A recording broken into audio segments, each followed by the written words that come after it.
Greetings. Our Frederick Riddle here with another episode of Christian News and Views. This is episode 236, and this is Monday. So let's get into it.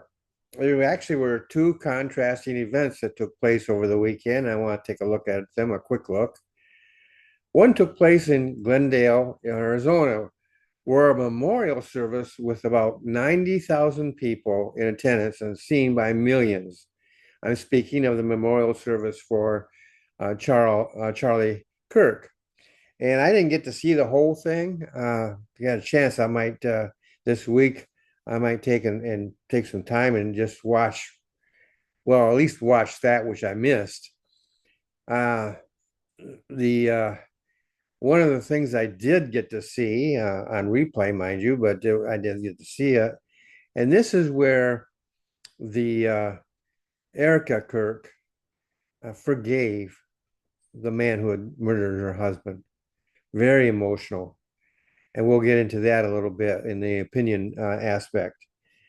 Um, there were some excellent speeches throughout that service. It lasted a long time.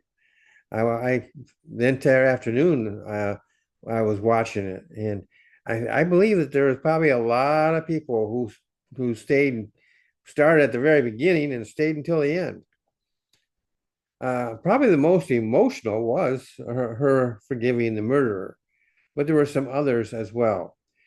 Now, the other event that took place in Europe, where several governments all together, and I believe Australia is another one. They're not in Europe, but uh, these countries recognize the Palestinian state, and I have a comment on that as well. So let's get into my opinion here on the two cases. So we see something in the one in Arizona, that Glendale, Arizona, at a stadium. I believe that stadium holds 70,000 people, or 74,000, I think is what I heard, and it was packed. And there was another 20,000 or so outside, and so a total of 90,000. And that may or may not be accurate. It could have been more. But on top of all that, you had millions of people.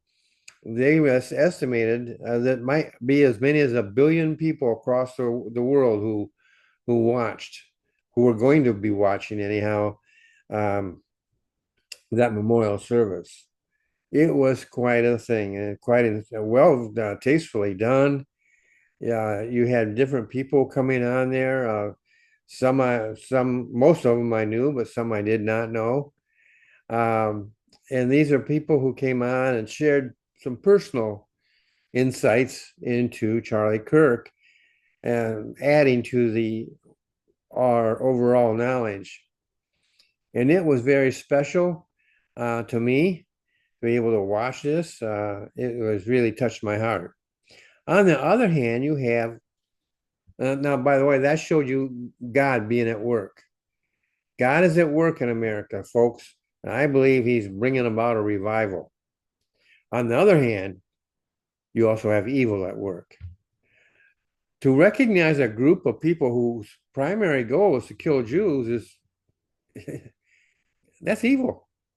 To recognize them as a government is disgusting, but it should not be surprising.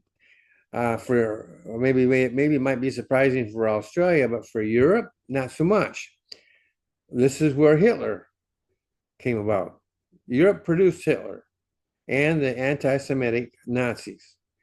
The anti-Semitism didn't start with the Nazis, but they certainly took it to a new heights. Some people never learned, and now they are supporting anti-Semitic Arabs. And I'm sorry if I offend some people out there. Not all Arabs are bad, but we're talking about Arab governments. We're talking about organizations. We're talking about a movement. And this movement is anti Semitic from the core. They have stated they want to push Israel into the Mediterranean Sea. They have not taken that out of some of their documents. They have not denounced it or in any way recanted of such a idea, such a thought. They want to eradicate the Jewish people. So you have two contrasting events here. On the one hand, you have an example of God at work, and on the other hand, you have an example of the devil at work. And so, those of you who think the devil is winning, I have a confession to make. I cheated. I read the end of the Bible, and I discovered that no, the devil does not win. God wins. And this is not a piece of fiction. This is reality. The Bible is a combination of history and prehistory in writing. The book of Revelation is prehistory or history already. Yeah, prehistory. It's no, that's not the term I want to use. It's history pre-written so that we know what's going to happen. We don't know all the details. As time goes on, more and more of these details come clear to us because man is constantly learning and expanding and so forth. And some things that we boggled our mind when I was a young man was how are they going to see things around the world instantly? Well, that's been demonstrated over and over in my lifetime. And so we know that it's possible. It's actually a part of today's everyday living now. But we have the devil who's going to lose right now. He's exercising great power. But in the end, God is triumphant. He has been tilling this soil here in America for a while and planting seed for a while. I believe revival is coming. I believe that there's already aspects of revival throughout the country. We don't hear about it. Why don't we hear about it? Because that's not news for the press. It's not news they want to be any part of.